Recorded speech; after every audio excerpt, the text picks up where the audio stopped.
Next on Broadway Profiles, we need to talk about Kevin.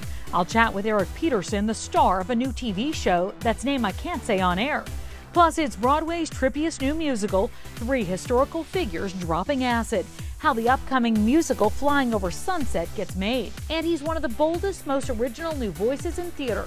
We're catching up with playwright Keenan Scott II to talk about his new play, Thoughts of a Colored Man. I'm Tamsen Fadal, and this is Broadway Profiles, presented by Broadway.com.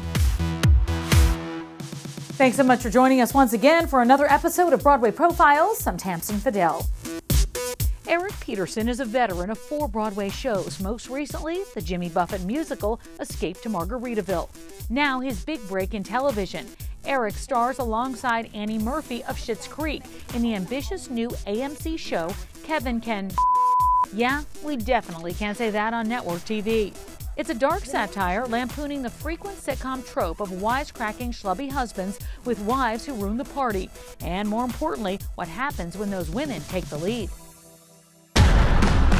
Hey, where's our breakfast? You're not supposed to have favorites. Kevin's my husband. I'm the gift that keeps on giving, baby! Sorry I passed out in your rose bushes last night.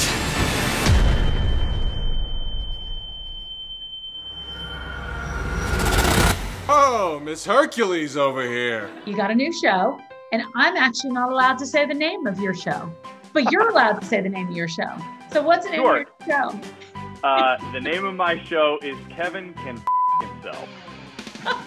So how did you go into a pitch room with that? I'm just curious. How did that work? Well, when the show was pitched to me, I was like, wow, this title is captivating, and it really gets your attention. And when they were asking me to audition to play said Kevin, I was like, I need to know more about this script. And once I read it, I was so excited because I love multicam sitcoms, and I've done a lot of multicam sitcoms in my career. And getting the chance to be a part of a show that was going to essentially make a multicam sitcom, but then also just like shake the hell out of it and dump it on its head and then put it back and have this whole second half of the show that happens in the single cam that's much more real and gritty. I was like, this is awesome. This is such a great idea.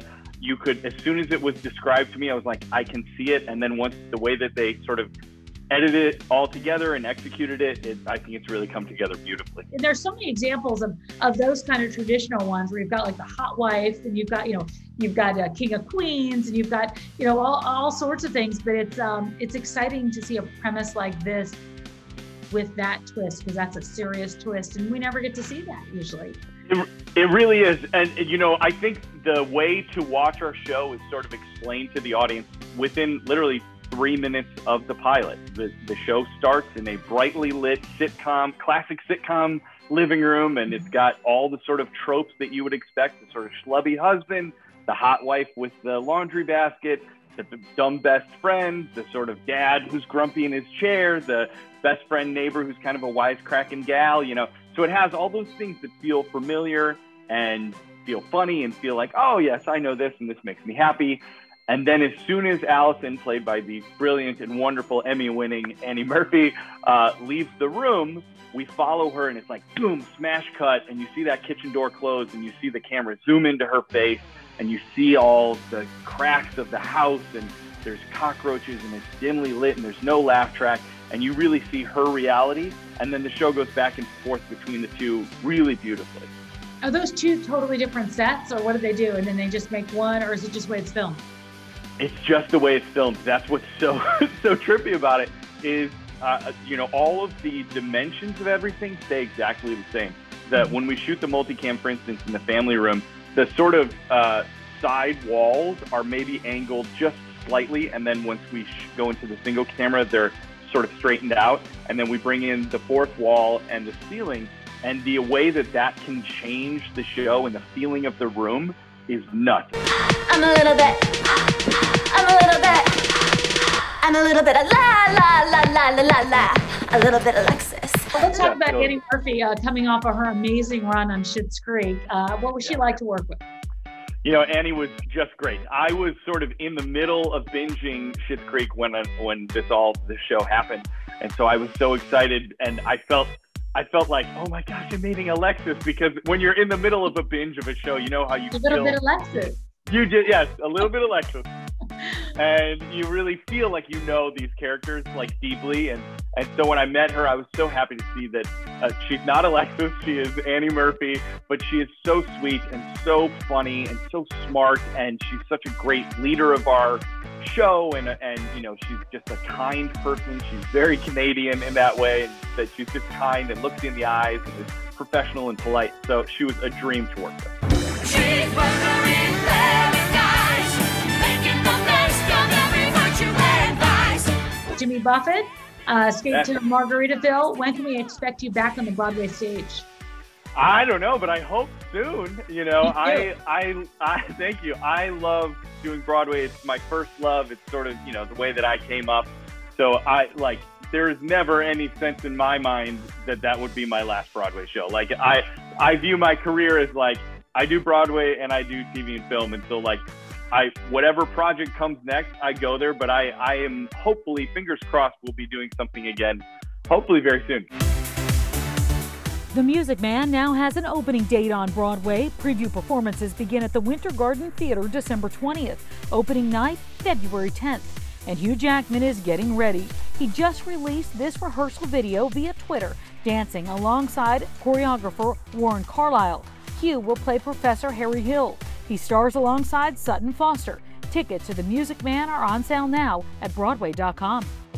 One of the first new plays to open on Broadway since the shutdown will be Thoughts of a Colored Man. That show makes its debut this October. Paul Wontorek caught up with Keenan Scott II to talk about the play and more.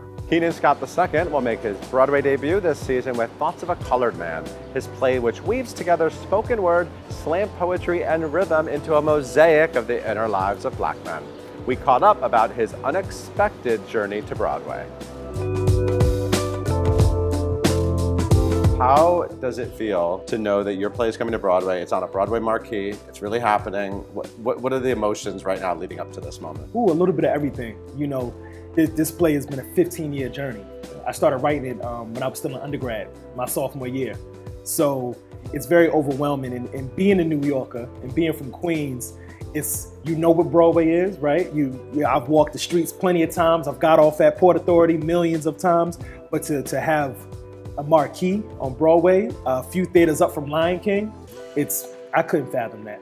Now, if you want to get attention on Broadway, a title, Thoughts of a Colored Man. I mean, you know, you put that's an attention-getting title. Yeah, so we had to shorten it actually.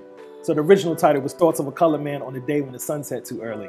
Talk about sort of the use of that phrase. The colored man is definitely something we don't hear often. So then to see it as a title of a play and as a celebration of these men. Absolutely. Why did you intentionally want to put that title on Broadway? You know, I wanted a visceral response. Yeah. And historical context, we know that word at one point in time caused a visceral response. And this play is all about presenting stereotypes and turning those stereotypes on its head and showing that the Black man is multifaceted, that he's not a monolith. So like how we was labeled with being colored during those times, this show is about being labeled. So I wanted to use that word because I knew once you saw it, you would have a certain feeling about it. And it also sounds like there's a lot of humor. There's a lot of drama. It really just feels like it's the whole range of emotions. It's the full range of human emotion. And I know a lot of times when stories come from a Black lens, people usually expect to see or hear a certain type of story. And this is so not that, you know, just like anybody else, you will see love, you'll see joy, you'll see happiness, you'll see pain and sorrow as well, but you'll see that full range throughout this play. So hopefully people will laugh and they'll cry as well. I read that you actually didn't grow up seeing that much theater. It sort of came to you a little later, right? Later in life. My first introduction to the stage was through my poetry, doing, you know, spoken word competitions and things of that nature, open mics. But really, I grew up just a fan of film. I'm a huge Spike Lee fan, so he's very much so influenced how I approach my characters, because I felt his characters were so vibrant in his movies, and were characters that I could relate to, because as you know, most of Spike Lee's movies are based in New York, and I'm a big lover of hip hop. you know, big fan of music. So really that was my early inspiration as far as with storytelling, and I read a lot of poetry growing up, but I really didn't dive into theater until I went to college to study acting in undergrad. What do you love about sort of what you can achieve in a play for theater audiences that's unique to it? For me, at the core of all my work is empathy.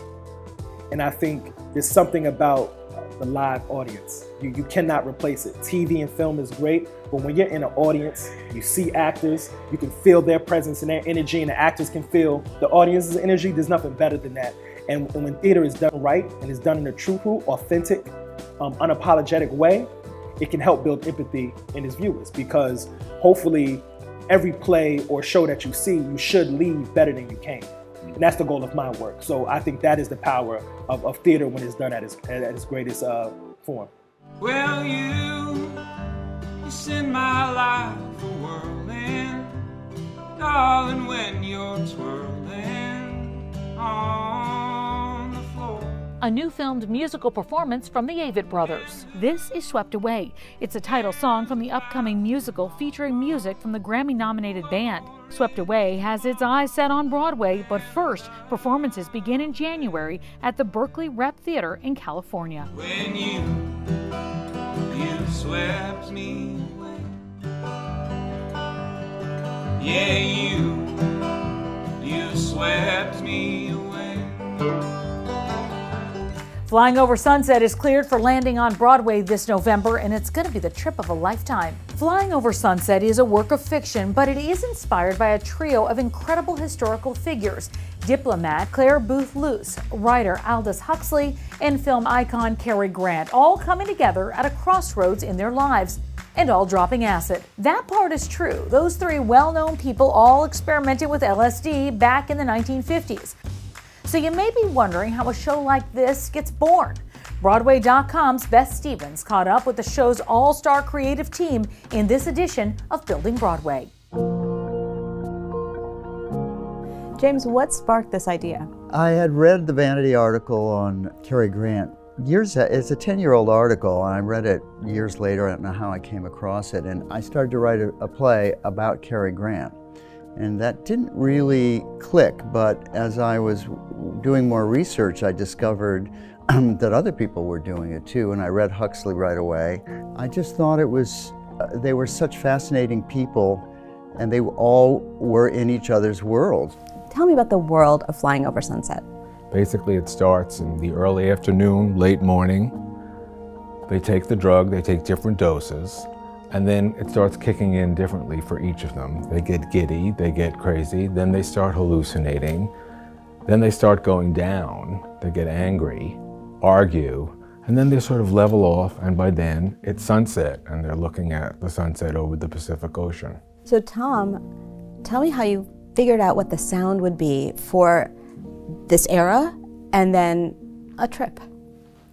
Well, certainly it's a wonderful era to get to write music for the 1950s, and there were a number of styles, or there are a number of styles you can draw from.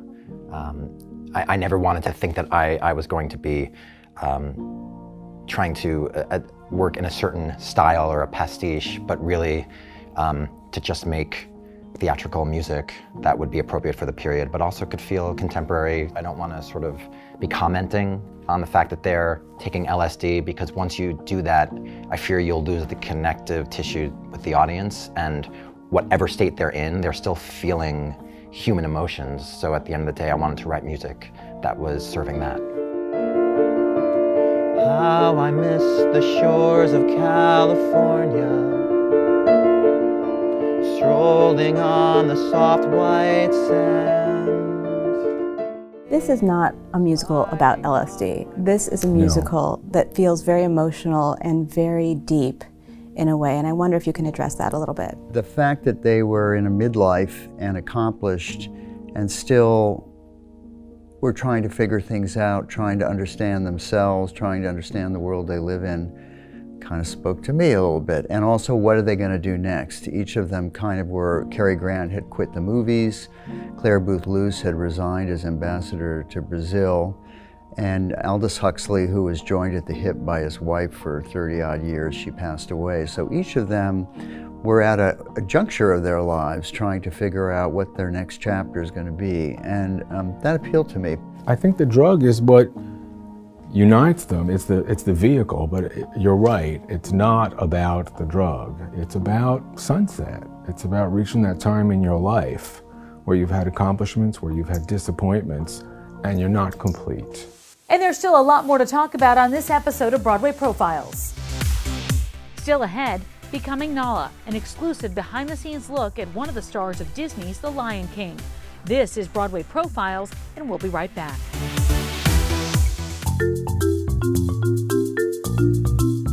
It is one of Broadway's longest-running musicals, and when Broadway returns, so will The Lion King, and Adrienne Walker as Nala. Before the shutdown, we got a behind-the-scenes look as she becomes the lioness heroine in this week's character study.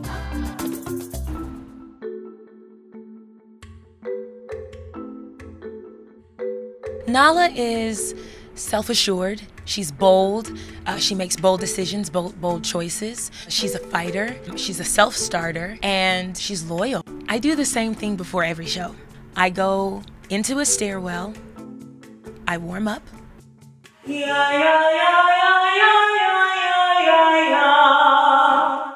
I go up to makeup mid-show.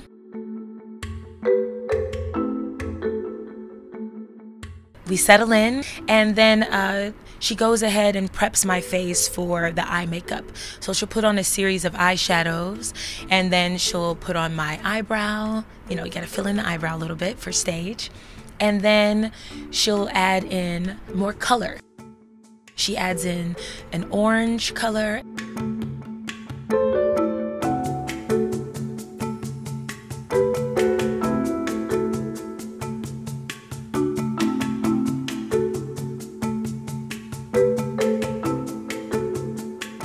And white dots, and basically encircle my entire face.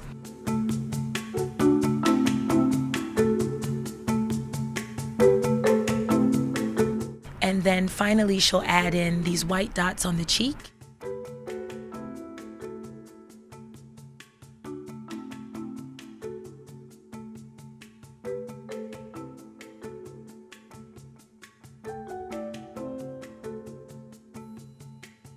I head over to Wigs, and I am fitted with a head mask that is the Nala head mask, and that's the base of that is covered with a wig that is cornrows.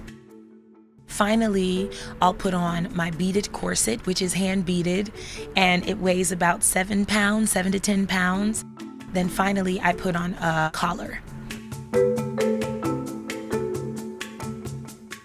Once I get into the full costume, I feel ready, and I feel capable to be the lioness that is strong and bold and fearless. David Byrne's American Utopia is headed back to the boards. How did I get here?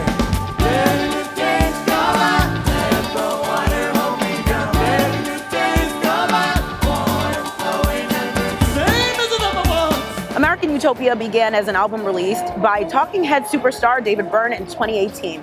In the show, the music legend is joined by 11 musicians from around the globe in a jubilant celebration of live music, community, and connection.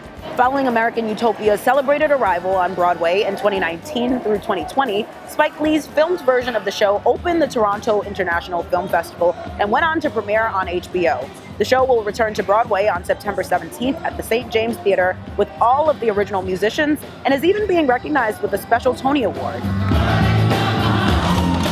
Get tickets and information on David Byrne's American Utopia and the other shows lighting up Broadway at Broadway.com.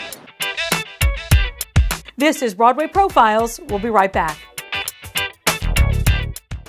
A new book about Broadway features interviews with some of the brightest stars of musical theater, including Jonathan Groff, Brian Stokes Mitchell, Christian Borle, and more. It's called A Wonderful Guy. We caught up with the book's author, Eddie Shapiro.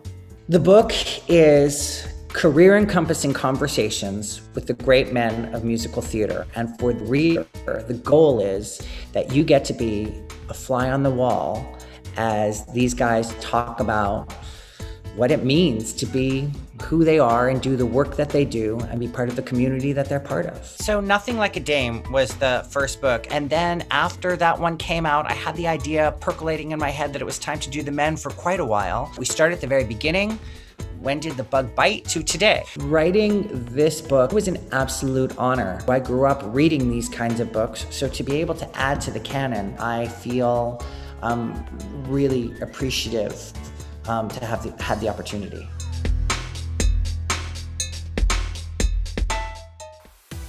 And that's going to do it for us. Until next time, I'm Tamsen Fadal, and this is Broadway Profiles, presented by Broadway.com.